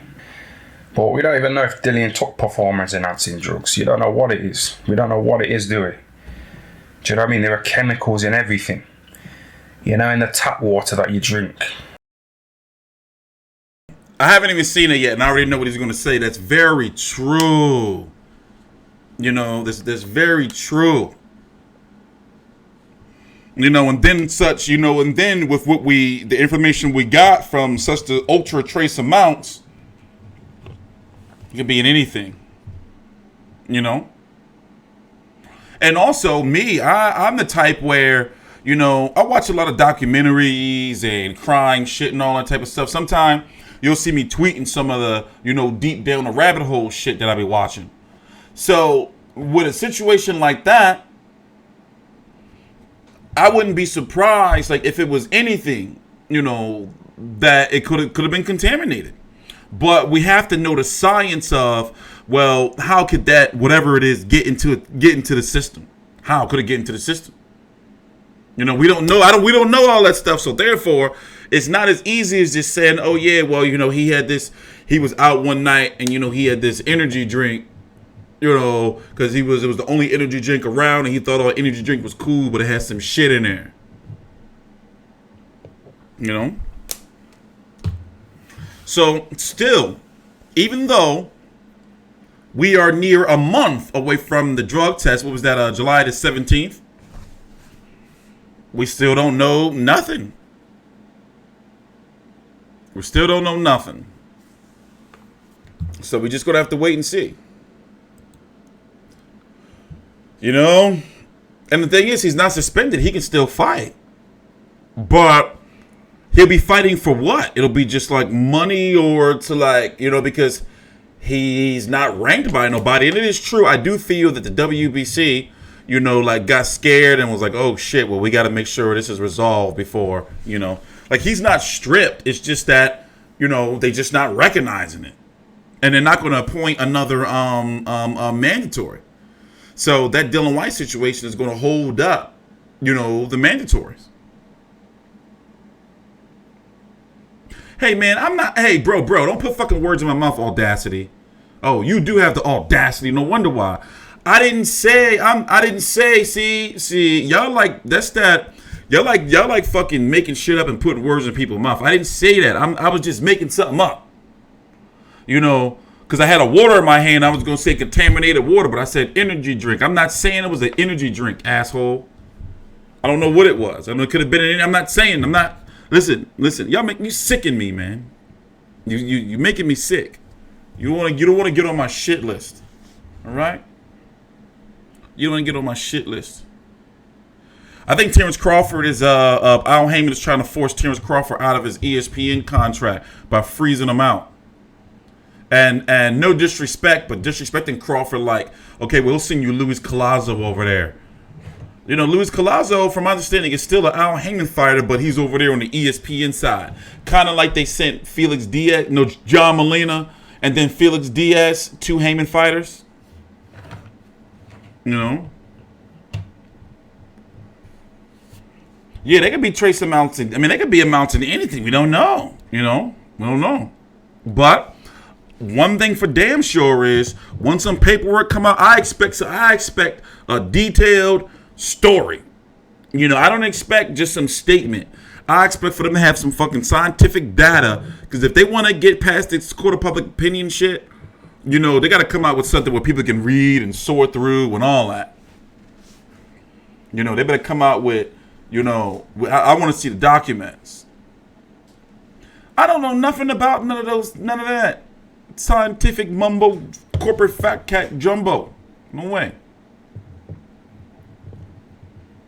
You know, as a fighter, you got to be careful with anything you put in your body. How many days before the fight did the WBC make the mandatory? I mean, that's very true. But, you know, are aliens real? You know, you saying that, like, you insinuating that somebody, like, snuck over there with some little, what is it, a dye ball? Put a little sprinkle, put a little teaspoon. Somebody put a little teaspoon in his morning oats. Somebody carry a little bit in their pocket. Some of that dye ball. What if he was like, what if somebody had it in their hands and like Dillian Whyte was walking somewhere, somebody sneezed. You know? Can it get into your system like that? What if he laying up with a chick, right? And while he sleep, she take a little dash, a dye ball, put it on his lips. Like, Is that enough? Would that be an ultra trace? How can you get an ultra trace? I don't get it. None of this makes sense. We're gonna see though. Yo, the boxing schedule is a little bullshit. It's a little bullshit this month. I mean, we got you know what fight I'm not looking forward to? Did I tell y'all there's a fighter, like, okay, I'm sure you probably heard of the movie It. But as a kid, the original one, when it first came out, I was just a boy. So that movie scared the shit out of me. What if I told you there's a fighter that, like, literally scares the shit out of me? Motherfucking Brandon Figueroa. But anyway, let's look at the schedule. So this weekend, I'm going to be at this fight. It was supposed to be called Frampton. Well, called Frampton versus Emmanuel Rodriguez, but some asshole dropped some shit on Call Frampton hand, and Call Frampton hand is broken. And prospect card. I'm really interested in Rabisi Ramirez, though, and Sonny Canto. And Jeremy Adorno's on there, too. Over on the zone, Virgil Ortiz Jr. versus Antonio Orozco. Golden Boy prospect card. Golden Boy's going to be under a lot of questions, or whoever does attend that card. This would be a good chance for Oscar De La Hoya to show his face to one of his events. Chavez Jr. back this weekend. Holy shit. Holy shit. What in the world? Wait a minute. What in the world?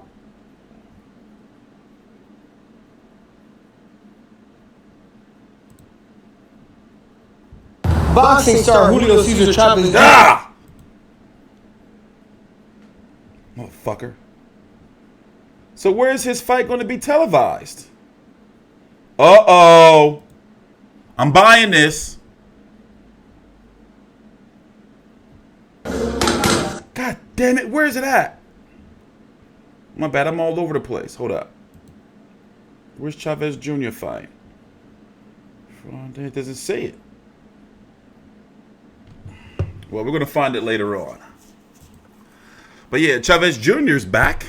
Edis Tatley, remember he got beat up by Teofimo Lopez on a Crawford Khan undercard, right? Tim Tszyu, that's going to be an early morning fight, likely on ESPN Plus, probably. Next week, remember, August is kind of dry. August is kind of dry, guys. Next week, you're going to have Navarrete versus Francisco de Vaca. That was supposed to be Jose Benavidez versus Luis Collazo was the main event. Jesse Magdaleno returns. Arnold Barboza Jr. is on that joint. He had beat up who he beat up? Mike Alvarado. Vincent Feigenbutz. He's ranked like number 3 by the IBF at 168. He's a solid promotions fighter. So basically, you can say he's number 1 in line in regards to being, you know, in a mandatory eliminator for the Caleb Plant, Peter Quillen, Truax, David Benavidez, Anthony Durrell winner. So I'm probably going to check this shit out. Let's see, what else? I'm looking forward to this card. Sergey Kovalev versus Anthony Yarde. Kovalev, if he wins, has a very, very good chance to get Canelo still. Donaire was supposed to come here for this fight. I don't know if he's still coming, but he was supposed to come for Carl Frampton to fight here in Philly. I was like salivating for it. So I'm wondering, you know, anybody giving Anthony Yarde like a real chance? And if how? For example, here, let's go look at some Anthony Yarde highlights real quick.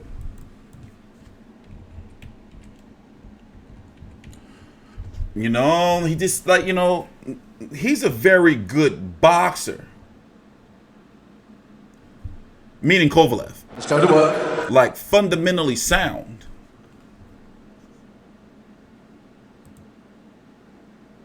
You know, I'm not confident that he can, you know, outbox or beat. I don't know how. I'm trying to see it. I'm trying to find it. I'm trying to find it. You know? Yarde has a puncher's chance. Yeah. We gonna see though. We gonna see. We gonna see. We gonna see. We gonna see. We gonna see. We gonna see.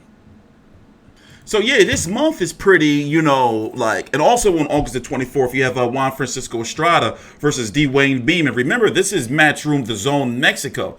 So as I said before, early in the video, we talked about is that Matchroom, Eddie Hearn already have, you know, a little sector down there in Mexico for fights. You know, I believe that's where Brandon Rios versus Humberto Soto took place. Solid card.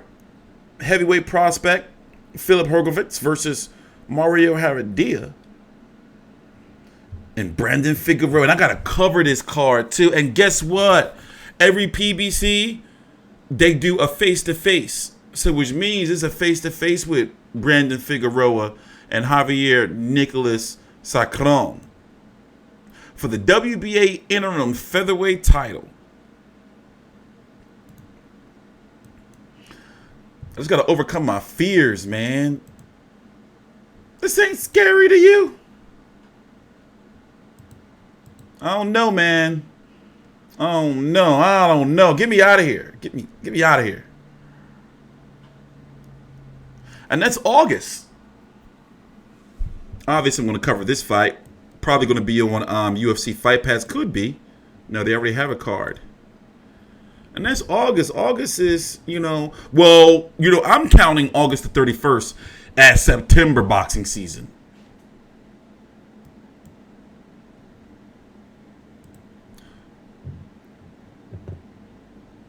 Vasily Lomachenko versus Luke Campbell. Huey Fury versus Povetkin. I like that fight. Huey Fury probably going to be, just like doing just enough to not get knocked out. His style is just weird. Charlie Edwards returns. This is a side. I like this so far. And then you have this right here, also on August the 31st. I don't know what they're doing here with Iris Lara versus Canelo's brother, Ramon Alvarez. Caleb Truax versus Peter Quill, and the winner is going to be the mandatory for Caleb Plant. I like this card. No, I don't. I'm hoping, though, that Lara versus Alvarez is going to be, like, good, because it's no reason why it should be happening. Oh, also, Jeff Horn, the Hornet, gets stung, returns against Michael Zarafa. Remember, Zarafa was Carol Brooks' last fight, right? And he had Carol Brooks looking shitty. And then September, we're waiting for the September cards to fill out. Waiting for the September cards to fill out.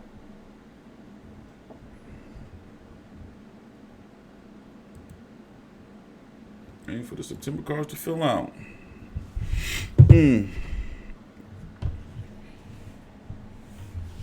I've been neglecting the chat. Let me check it out. Let me check out the chat. Let me see what y'all degenerates talking about. Oh, shit. Is the super chat working? Boom. It ain't working. Spirit. He gave messages. He gives guidance. He is forever loved, right?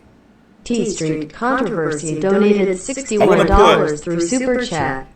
This is a test Super Chat alert for $61. I think I want to put when Fred says he's worth more than Eddie Hearn.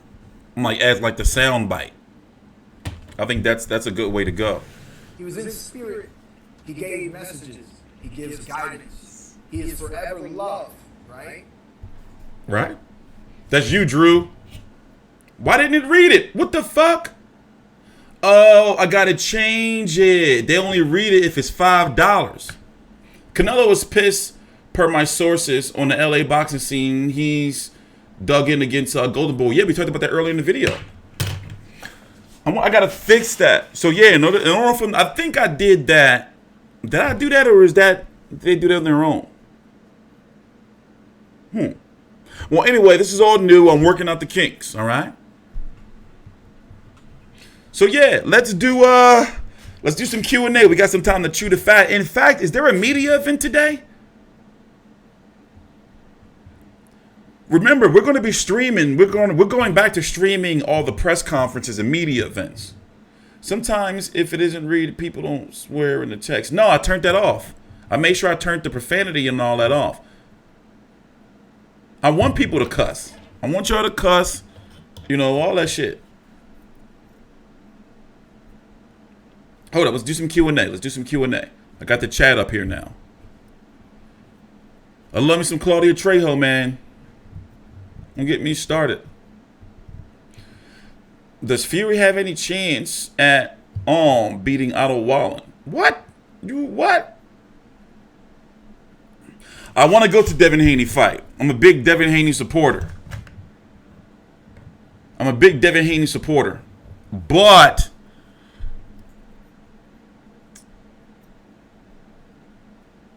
I don't know. We're going to see.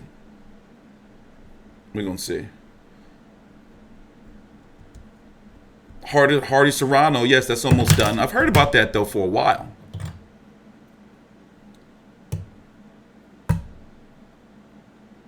Yeah. So let's see here. What have we missed out on?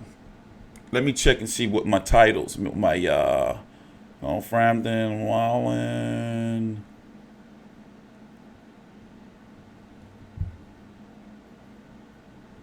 What's Ryan Garcia issue though? I don't think that, where is somebody sent me a message. Did you hear about Ryan Garcia, Golden Boy robbing Ryan Garcia for $1 million or some shit.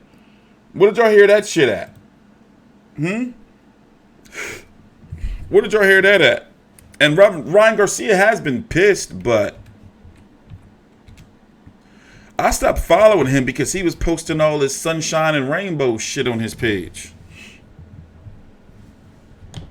But him and Canelo are in the same camp. And if Canelo was to leave, I think Ryan Garcia would go with him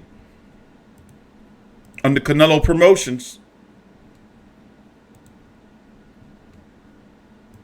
Yeah, he was posting a whole bunch of sunshine and rainbow shit. So here, let me show y'all. Let's see here. What do y'all think he means by this? Zoom in some more. The bottom line is I deserve the right promotion. Hold on. The bottom line is I deserve the right promotion for fights with the full time to promote and not be thrown into a fight and have myself do the whole promotion. No, my fan base, they will tune in no matter what, but I deserve to have a full promotion fight with Dono. To all my fans, yes, I was supposed to fight Romero Dono in September. I decided not to go with that because I wanted to fight him as a main event in November and not be some co-main event on a card that will be driven by me. I also elected to fight the guy that gave Dono problems in September. Oh yeah? Oh yeah? Shane? Oh yeah? Did I cover this fight? Man, I don't know what fights I be covering sometimes. I be covering some shit, man. I be covering some shit.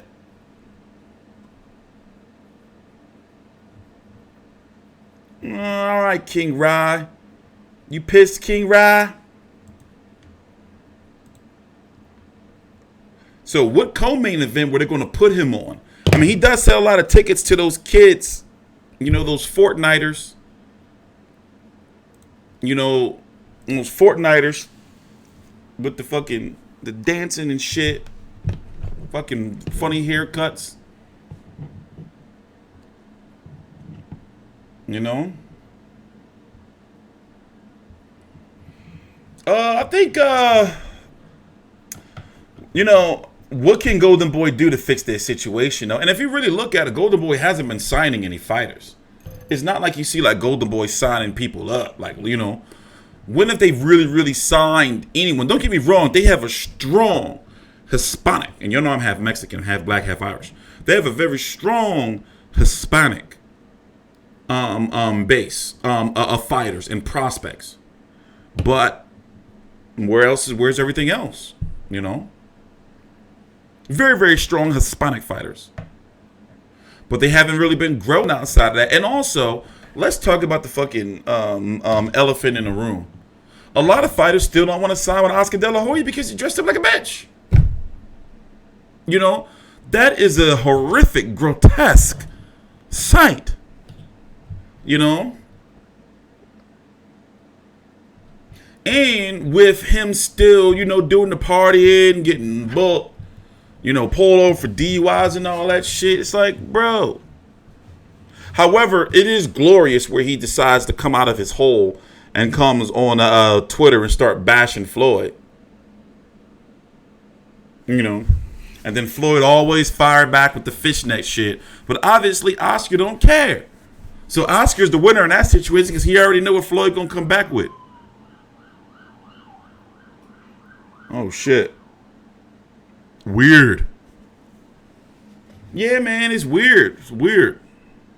But one thing for sure is, how could you fuck up the Canelo situation? Like, how could they fuck that up? You know? The number one fighter in the world. The number one fighter in the world, yo. Like, he's supposed to be happy at all times. And Oscar De La Hoya is not supposed to be missing any event of his. Period. It's a bad look, Oscar. It's a bad look. If Canelo leaves Oscar, Golden Boy folds. No, I mean, they have a lot of money. You know, but the thing is, they haven't been able to bring on anybody. Who would be their number one fighter if Canelo leaves. King Rival, he went out too. And then you got JoJo Diaz, guys like that, Andrew Concio. Who else? Shit. One thing I like about Golden Boy, though, is they have the most organized PR media. You know, when they send you press releases, you get everything in that shit. You know, you get the videos, like Golden Boy, like that's one. They're organized in that sense. Virgil Ortiz, yeah.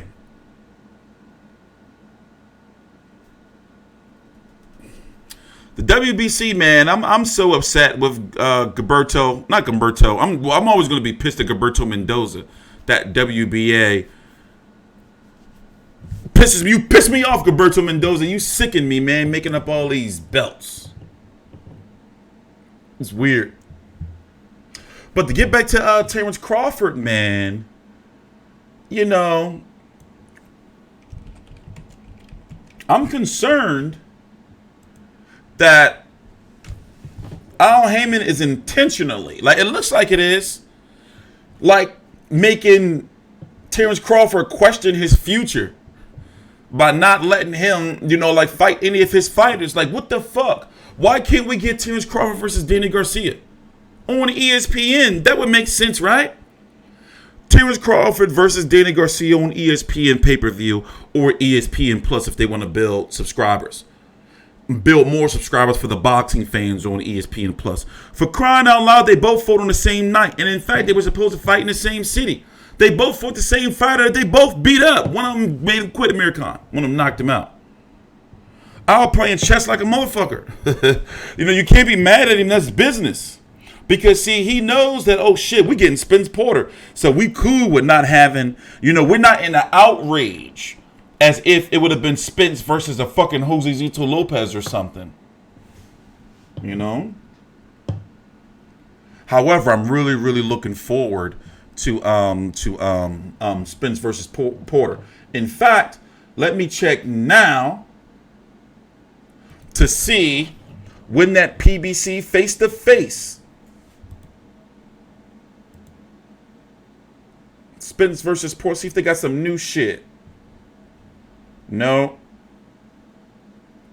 Remember, we're not that far away from the fight. We're not that far away. That Spence Porter PBC face-to-face is going to be hot, though. It's going to be fire. Hot fire. No. What was I looking for? What was I looking for? Already I done forgot.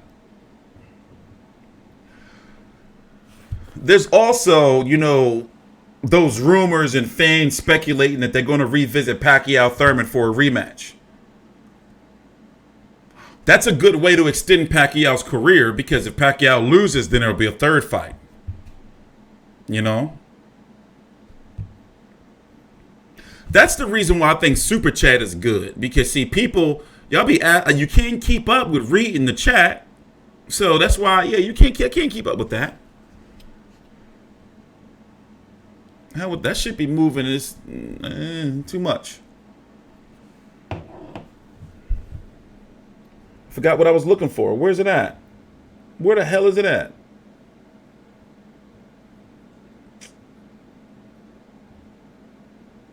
Did I lose it already?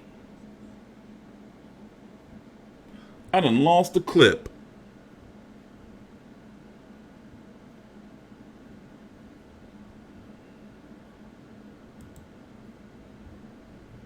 Kenny, joined by these two fine gentlemen. Errol, the last time we spoke, we were in Cowboys Stadium, and you were not afraid. Sean was on the show. You were not afraid to call him out, saying he'd been ducking you. Is he ducking you anymore? The contract signed now. Date and venue still to be decided, but it's definitely going to happen. Sean, I know your answer to this, but were you really ducking him? Now, I think everybody out there knows that I wasn't ducking Errol. Errol knows I wasn't ducking him. He knows it's just a matter of time, as I have said before, and that time is coming real soon. It most definitely is. Errol, you guys have had some sparring together before, correct? Is that accurate? Definitely. When was that? It was during the Olympic Training Center. It was probably about 2011, 2012. Is there anything you can take from that experience, Sean, that maybe helps to prepare you from this, or was that too long ago to matter?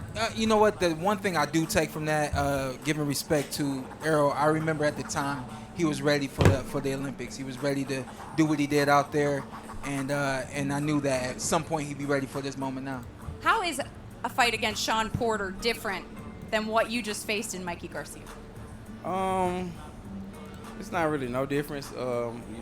Me personally, I'm looking to make it easier than the Mikey Garcia fight. So, I hear a lot of talking from him and his father and how they've been talking. So I'm definitely gonna put on a showcase performance, and I'm looking to put on, a great performance and hopefully a stoppage. What do you say to that, Sean? I think he knows this is not an easy fight for him. He knows, I'm not gonna talk about you like you're not right here. You know this is not easier than Mikey Garcia. You know this ain't going to be no wash. You know you're going to have to get ready, and I will be ready. All right. Well, it is official. We don't know when or where yet, but this fight is going to go down, and if it's anything like the action right here, right now, we know it's going to be epic. Kenny, back to you. I'm going to go take a look at the ticket sales real quick. Thank you for watching. Well, if you enjoyed that clip, make sure you click somewhere. Let's go take a look at the ticket sales real quick.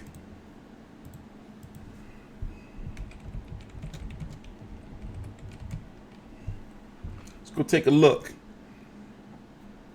What was Pacquiao Thurman pay-per-view buys? That was about 500, 520, between 480 to 520. What was Spence versus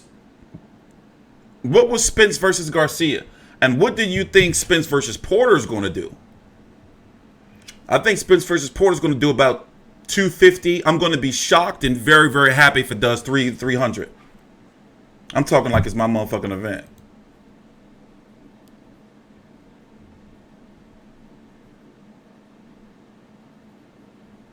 What? I don't want your... Show me the damn tickets. I don't want your... Oh, hold on. My bad. I don't want your parking. Give me some tickets. 200? I think that's low. That's low, bro. That's kind of... 85? What? 85? Y'all some disrespectful... What is wrong with you people? What is wrong with you people? 375. What did Spence Mikey Garcia do? 350. Let's see. Let's look at these ticks. Let's look at some ticks.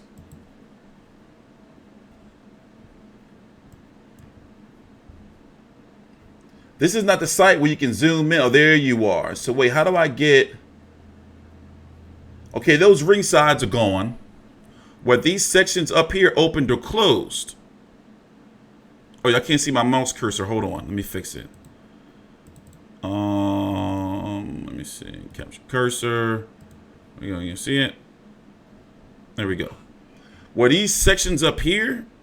All right, let me zoom in for y'all. Are these closed? Are these closed sections up here, or were they open? These sold out. I'm guessing this is where like all the entrance and shit. You can't count those. Let's see. How much is this? How much is this ticket right here? Let's see. Where's this section? How much is the B right here? 517.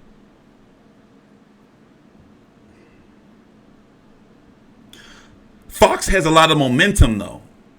Off of Spence versus Garcia, then Pac versus Thurman. I think the momentum from that with that coverage, they got to keep it consistent with the PBC fight camp. Errol Spence is getting a lot more talkative, even though it seems as though he needs some of that good grandpa's old cough syrup to get a little talkative, but it be working.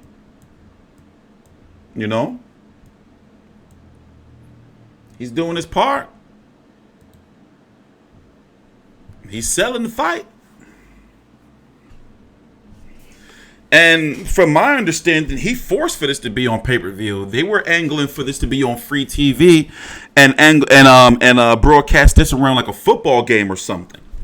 But it's a big difference between the pay from free TV and pay-per-view. And I think that they wanted Mikey Garcia versus Danny Garcia for pay-per-view and this for free TV. From my understanding.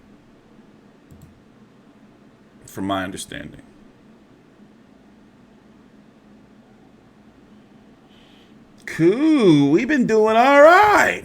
This has been a nice. I'm gonna edit the shit out of this show. So this is what we're gonna do. You know, we got about 10 minutes left, maybe a little bit longer, and then I'm gonna end this stream, and I gotta get to work. You know, fixing up this platform, making sure the super chat and all that is good, getting some more graphics and everything on the screen, getting rid of this annoying ass donation voice. He was in spirit. He gave messages. That's Keith Thurman. He gives guidance. He is forever loved, right? T Street Controversy donated $65 through Super Chat. This is a test Super Chat alert for $65. Yeah, we got to get rid of her. I don't like her already. She's too sassy. Too sassy. So, yeah, it's not no really major fights this month, so I'm probably not going to be doing any post-fight streams until after Kovalev Yard and the Loma fight. So that's going to be the move. And then we're going to be going on to the weekday shows. So I wanted to talk to Carl Frampton. Well, he's still going to be at the fight. I still can't talk to him.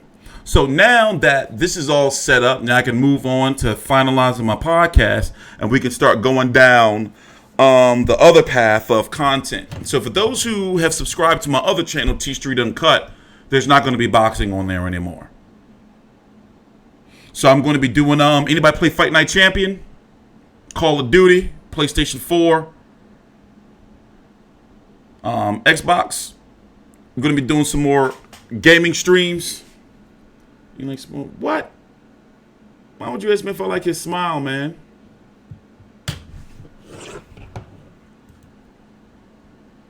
Do you like his smile, bro? You like his smile? This press conference was funny, though.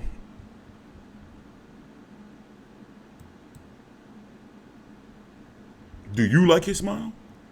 And what's up with Showtime, man? Showtime is on their way out. Showtime is on their way out. Oh, also, I'm going to try to add the call-in feature this week. I have to make sure everything is, running smoothly. I got to get the graphics, so, to put the number on the screen, all that.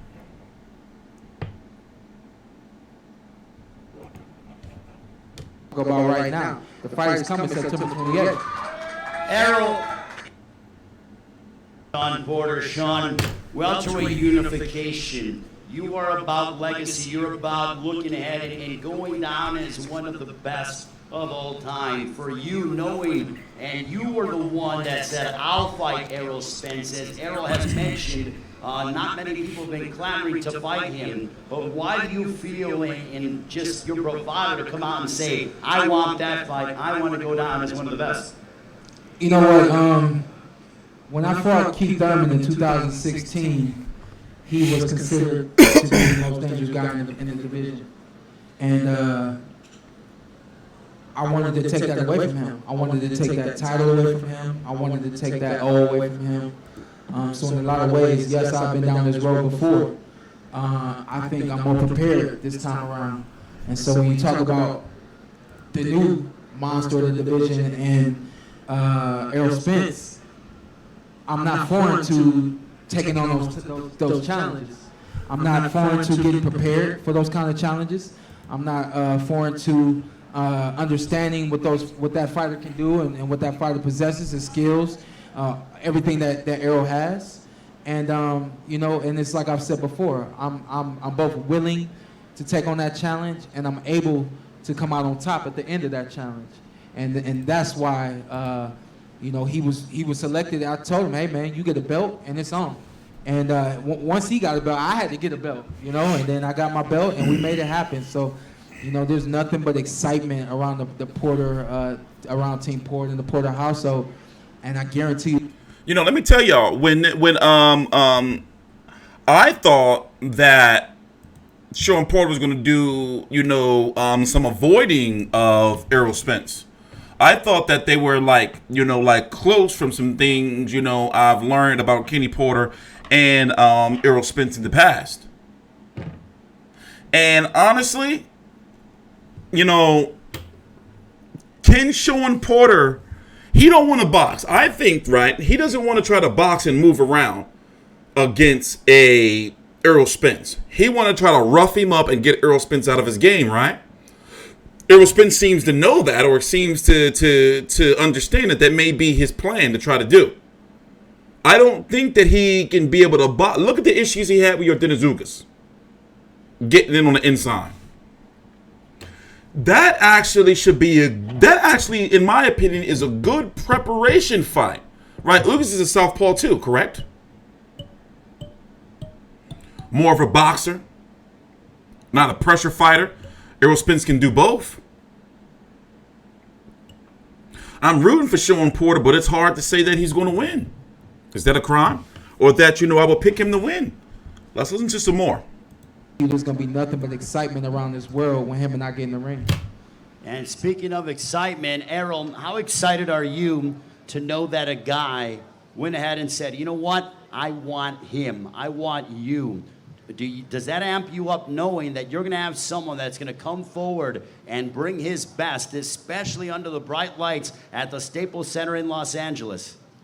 With all due respect, he didn't want me, I wanted him. Right now I feel like I got these welterweights boxing to a corner. They don't have no choice but to come out. I'm the top guy. He didn't have nobody else to fight. I'm the money fight. I'm the guy that he was going to make the fight pay-per-view and make the most money.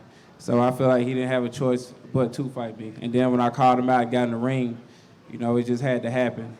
Sean Porter is a guy that's willing to face everybody and willing to fight everybody, but he wasn't in a rush to fight me. How do you respond to those comments, Sean? Well, he knows the world of boxing. He knows the way the business of boxing works. He got in the ring and said to himself, I love you and your dad, but I want to fight you. I said, all right, this is the easiest fight to be made in boxing. And at the end of it, he knows that the business of boxing did not revolve around me fighting him next. Whoever it was that allowed him to get in the ring, he got in the ring and said what he wanted to say, but that was not going to prevent the business from boxing from moving. The business of boxing moved me towards Dennis Ugas. I beat and got past Dennis Ugas, and now here we are. So why are we even talking about last year? Let's talk about right now. The fight is coming September 28th. Errol, is there any animosity between you and Sean Porter? You guys sparred together in 2011, 2012 at the Olympic Training Center. You're two of the best welterweights in the world, both champions, but is there any bad blood or disdain between you two? No, there's no bad blood at all. I want to be the best. I want to be the best. I want to be undisputed welterweight champion of the world, and he's in my way. I feel like, in PBC, it's too many lines. It's too many lines. It's too many champions, and and it has to be one. And I feel like right now it's like a little tournament going on. You got Thurman fighting Pacquiao. I'm fighting Sean Porter, and then you got Terrence Crawford on the other side. So I feel like by the end of next year, you'll find out, who's the best, who's really the best welterweight in the division. Anybody know how many fights Terrence Crawford has left in his top rank contract? And with that said, what Al Haymon be telling a guy like Errol Spence, don't worry about it. Like, we ain't gonna fight him until he come over here. Eventually, just like Pacquiao, he gonna be free. We going from his contract. We gonna throw some money at him. If he want the real fights, he'll come over here. It's very Al Haymonish.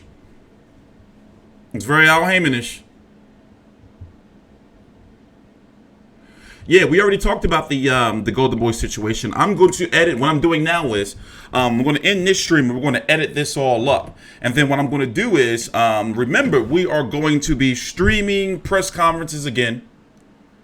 Our streaming is a lot more cleaner than it used to be. Just know that there's going to be a countdown timer. So if a stream is scheduled to start, say, for example, 12, then it's not going to start at 12. It may start as late as 12:30, but I want to make sure that it's no more than 15 to 20 minutes, like time so people can gather and we get ready for the stream. So on Mondays, though, however, it's going to be a consistent show from 12 to 2 where we're going to have call-ins and guests. That's going to be my show. And then after select major fights, we're going to be doing live streams with the post-fight press conferences, live guests, and live shows via Skype and FaceTime. Same thing with special edition streams, like when we stream press conferences and or media calls. So what I'm going to do is I'm going to edit this all up. Right now, I have it set. We've been live for 2 hours and 35 minutes. There was exactly 36 minutes of music and, you know, all that, edit all out. There's going to be a 2-hour video. Then I'm going to edit it into about 5 different videos on all the different topics that we talked about. See? Work smart, not hard. Also, I don't know if y'all see it yet. I haven't had a chance to check. I signed up with Teespring and put all our merch into the Teespring store. So therefore, in my videos, you're going to be able to see the merch store right a part of the video. You know, like down below in the description box. This Friday, even though Carl Frampton got injured, I'm going to be out there in the field at that fight, and then we're going to be back in here. So once again, expect a lot of streams. You know, the goal is, you know, do about 5 streams a week. Make sure we get all the news out, interviews, things like that. I don't even want to do 5 streams a week, truthfully. You know, but depending, you know, like if there's something like a Canelo fight, you know, press conference, weigh in, or Pacquiao press conference, weigh in, you know, then you got to do a post-fight, fight week stream. Then, you know, the Monday show, then that warrants a lot of streams. But in regards to this, I'm keeping this shit straight combat sports. And also, I've been in contact with the UFC and Zuffa. And right now, you know, we got something where I'm sharpening up and have been sharpening up on mixed martial arts the last several years. So I can do it right now, and I've been dabbling around in it. But soon we're going to have, actually I can do it now. We can stream UFC press conferences and media events. Because they like what we're doing over here in regards to, like, boxing. So, yeah, we got some things in the pipeline. And also, another thing before you go. September the 21st, we're streaming a fight card here on the channel. The Ultimate Boxer. I'm going to be putting out promo content on that all very soon. And in between fights, we're going to be doing, like, live call-ins and prediction on who's going to win it. It's a one-night tournament and live stream. We're doing it here on the channel. So, yeah, a lot of shit going on. I'm going to work on this, though. I'm going to get this right. So, what the super chat is for when people want, like, real questions. And also, I'm going to put tiers of different super chats. So, for example, somebody donated a certain amount of money, then, you know, I'm guessing I'm going to do, like a video of their choice. Boxing video, you fucking sick freaks. You know, a boxing topic. And then, work from there. Contests. Giving out subscriptions and pay-per-views and shit. Please subscribe. This is T Street Controversy with FightView360.com.